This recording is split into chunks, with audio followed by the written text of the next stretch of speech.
Imagine a game of musical chairs where instead of children, powerful nations compete for seats in Africa.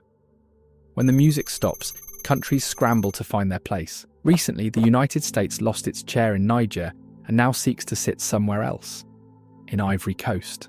This move has created ripples across West Africa, with some neighbours watching nervously, while others welcome the new arrangement. Let me tell you the story of how America is reshaping its military presence in West Africa, the countries involved, and why this matters to everyone, including you. The United States of America is establishing a military base in Ivory Coast. This development comes after significant changes in the region's political landscape. Why is this happening? Because a few months ago, the USA was kicked out of Niger. Instead of returning to America, they want to maintain a presence in Africa and continue their operations.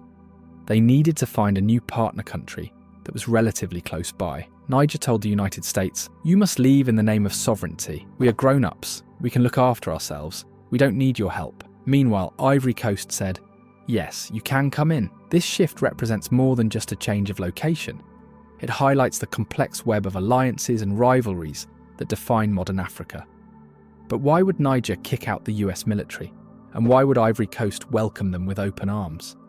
To understand this situation, we need to know about three countries that have become particularly close: Niger, Burkina Faso, and Mali. These nations have formed what some call the Alliance of Sahel States, or AES.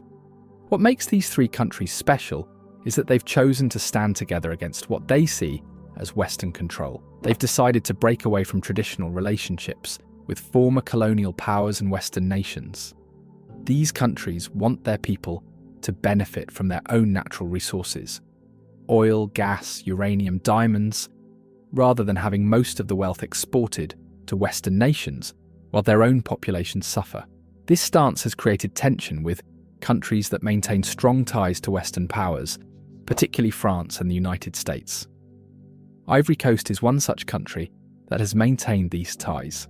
The US has chosen a town named Odienne, located in the northeastern part of Ivory Coast near the border with Mali and Guinea, as the site for its new base. This location is strategically positioned to monitor and respond to security threats in the Sahel and Gulf of Guinea region. According to US officials, the base is expected to facilitate drone operations and provide logistical support for counter-terrorism across West Africa. This explanation sounds reasonable on the surface.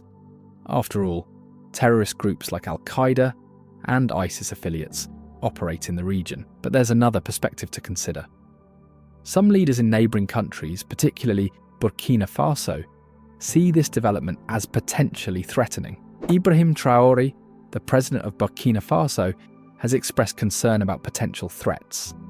In a speech, he urged people to be vigilant, saying, "Today, more than ever, the stateless, the enemies of the nation, are very active, and you will be able to see the lagoon where they have been gathered for several days."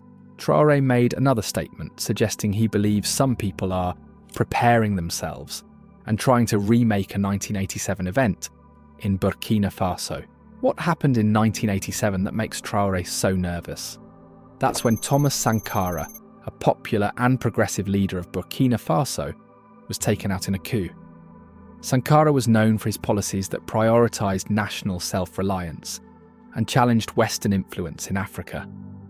Sankara had implemented policies focused on putting Burkina Faso first, encouraging local food production, manufacturing, and self-sufficiency. He reduced his own salary, promoted women to government positions, and implemented social programs that benefited ordinary citizens. Traore appears to be following a similar path of seeking greater independence from Western influence, and he seems worried that forces gathering in Ivory Coast might be planning to remove him from power, just as Sankara was removed decades ago. The situation became more complex when an American military leader, General Langley, travelled to Ivory Coast to establish this new US military presence.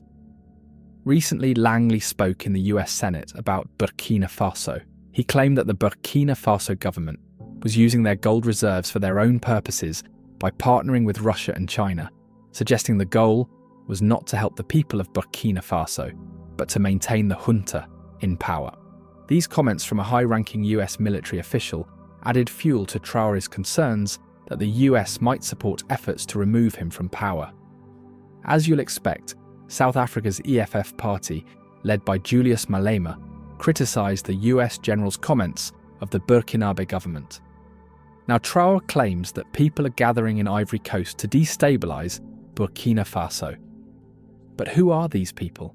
And why Ivory Coast? The relationship between Ivory Coast and the three allied nations, Niger, Mali, and Burkina Faso, has been tense for some time. President Traore claims that Ivory Coast's president has never been a big fan of Burkina Faso, Mali, and Niger, because he is a very good friend to the French. The three allied countries have expelled French forces, creating friction with Ivory Coast's leadership. Ivory Coast's president was reportedly among those who supported potential military action against Niger when its government was overthrown. However, these same countries had not shown similar enthusiasm for helping Niger combat terrorism before the change in government. In a leaked audio recording, Ivory Coast's president allegedly predicted that the new governments in these countries would fail because if we squeeze them hard enough and there's no food coming in, no medication, the people are going to stand up against their leaders. By squeezing them, he must have meant blocking their access to seaports. But King Mohammed VI of Morocco has come to their rescue. More on this in our next video. If this story has stirred something in you, even just a little, then don't scroll past without doing your part. Hit that like button to show you're not one of the silent ones. Subscribe to The New Tourist if you believe these truths deserve to be heard, not buried. And don't keep this to yourself. Share this video with someone who still thinks they understand Africa. Because if we stay quiet, we're no better than those who stood by and watched history burn. We're no better than leaders who stand back and watch their countries being looted by foreign countries. Now let's get back to the story. So how does the US military package in Ivory Coast look like? As part of this new partnership, the US has been enhancing its military cooperation with Ivory Coast through joint training, exercises and equipment support. In 2024, AFRICOM allocated over $65 million in military aid to Ivory Coast, focusing on terrorism and border security initiatives. This substantial military aid raises questions about America's intentions in the region. Is it purely about fighting terrorism, or does it also aim to counter the growing influence of Russia and China in West Africa? While the military aspects have garnered attention, the US-Ivory Coast relationship has a significant economic dimension as well. Former US Secretary of State Antony Blinken visited Ivory Coast in January 2024, the first such visit in 12 years, to meet with President Alassane Ouattara and deepen diplomatic, commercial, and military ties. Following this visit, a series of economic and commercial investments were announced. These included the opening of the first US commercial service office in Francophone West Africa, the signing of a bilateral commercial investment partnership, a $300 million regional power compact with the Millennium Challenge Corporation to boost Ivorian participation in the West African energy market, the opening of a regional office of the US International Development Finance Corporation in Abidjan. According to US Ambassador Jessica Davis-Bie, Ivory Coast and the United States have a strong relationship, which is growing stronger all the time. These are not just important symbols from the United States, but a real, concrete investment in bringing together key tools to be able to advance US trade and investment with Ivory Coast. The changes in West Africa reflect broader global competition between major powers. Where the US has lost influence, other nations have moved in. US interest in Ivory Coast increased significantly after the country's civil war ended in 2011, and especially after the passage of the Global Fragility Act in 2019. This legislation allocated $300 million for coastal West Africa, including countries like Benin, Ivory Coast, Ghana, Guinea, and Togo. The US ambassador explained that while many US investments in coastal West Africa had previously focused on Ghana, they were now ramping up their presence in Francophone countries like Ivory Coast. This pivot comes as Ivory Coast has emerged as a leading commercial hub in Francophone West Africa, celebrated for its ease of doing business. The country's GDP grew by 6.5% last year, more than twice the African average of 3.2%. But is economic gain what the US wants from Ivory Coast? US military leaders present their presence in West Africa as driven by security concerns that affect both Africa and America. General Michael Langley, who commands the US Africa Command, states that America is seeking partnerships with like-minded countries with democratic values and shared objectives and shared challenges across coastal West Africa. Langley toured the region, trying to establish what the US describes as African-led and US-enabled relationships aimed at fighting extremists that threaten everyone. I went on a campaign of learning and a listening tour to see how we can partner with them to address these shared challenges. Because all these constructs, all these violent extremist organizations do have aspirations of attacking the US homeland as well.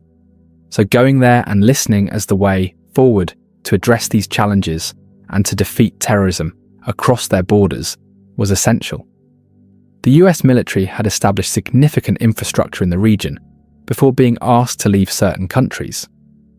In 2018, the US built Air Base 201 in the desert city of Agadez in Niger for about $110 million, from which it could launch both manned and unmanned surveillance flights. It gave up that base recently. The US also withdrew Special Operations Task Force personnel stationed at a French army base in Chad's capital, N'Djamena. These withdrawals dealt a heavy blow to the US's fight against groups like Al-Qaeda and ISIL in the Sahel region.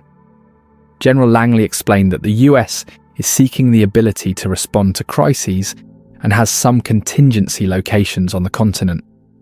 Where the US has lost ground within Africa, China and Russia have stepped forward, but according to Langley, the US does not force countries to choose between geopolitical rivals. Langley elaborated on this approach, stating, "When we have engaged with our African partners, we don't give them an ultimatum of who to choose for a security partner. We have a value proposition going forward, but also we want a complete understanding, and we want our partners to have a complete understanding of our initiatives and how we can work together to achieve shared objectives." But this plan has been criticized despite the US good intentions. There are competing narratives about US intentions in West Africa. General Langley claims that Russia has been running a disinformation campaign against AFRICOM. The Russian Federation had activities in the information space to be able to affect false-type ideologies in civil society, as far as the clear intent of what AFRICOM was trying to do to fight terrorism, he said. Meanwhile, leaders in countries like Burkina Faso believe that Western powers may be plotting against their governments because they've chosen to partner with Russia or pursue more independent policies. The US Embassy in Abidjan frames American engagement as part of a broader strategic vision for the region. Key to this strategy is leveraging America's 2 million strong African diaspora, which includes thousands of Ivorians. But what's in it for France? France's changing role in West Africa is an important backdrop to this story. The West African nation of Ivory Coast is emerging as a regional hub for American investment as former colonial power France exits. As Ivory Coast's relations with its former colonial master have continued to deteriorate, culminating with a recent decision to expel the 600 French troops in the country, the United States has increasingly stepped into the breach. This French withdrawal creates both an opportunity and a challenge for the United States. While it opens space for increased American influence, it also raises questions about whether the US will be seen as simply replacing one external power with another. As we watch this story unfold, several important questions linger. Is the US military base in Ivory Coast truly just about fighting terrorism, or does it have other purposes? Will Burkina Faso's fears of intervention prove justified, or are they paranoia fueled by historical trauma? How will the economic relationship between the US and Ivory Coast develop alongside the military partnership? Can the US maintain its influence in West Africa in the face of growing Russian and Chinese involvement? Will the tensions between Ivory Coast and its neighbours escalate into something more serious? The answers to these questions will shape the future of West Africa and could have consequences that reach far beyond the region's borders.